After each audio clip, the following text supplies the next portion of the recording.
नागपूरमधील हिंगणा पोलीस ठाण्याच्या हद्दीत एक धक्कादायक प्रकार समोर आलाय।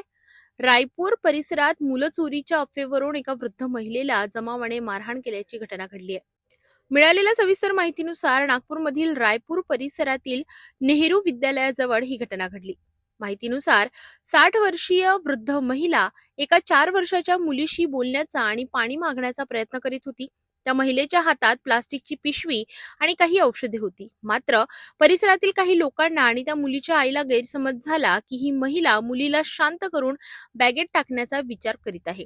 त्यामुळे मुलं चोरी करणारी महिला अशी अफवा पसरली आणि काही क्षणातच जमाव जमा झाला आणि जमावाने त्या वृद्ध महिलेला घेरले आणि काही लोकांनी तिच्यावर मारहाण देखील केली। दरम्यान माहिती मिळताच हिंगणा पोलीस तात्काळ घटनास्थळी पोहोचले आणि महिलेला जमावापासून सुरक्षित बाहेर काढले। पोलिसांच्या तपासात समोर आले की ही महिला मानसिकदृष्ट्या आजारी असून ती आपला रस्ता चुकली होती। ती मागील 30 वर्षांपासून इसासनी परिसरात राहत असून तिला मुले आणि नातवंडेही आहेत। पोलिसांनी स्पष्ट केले की ही महिला मुलं पळविणारी नाही। दरम्यान या घटनेचा बाळ चोरी असा चुकीचा मजकूर देखील व्हिडिओ सोशल मीडियावर व्हायरल करणाऱ्यांचा शोध घेत आहे। नागपूर पोलिसांनी नागरिकांना अफवांवर विश्वास ठेवू नका आणि कायदा हातात घेऊ नका असे आवाहन करण्यात आले आहे।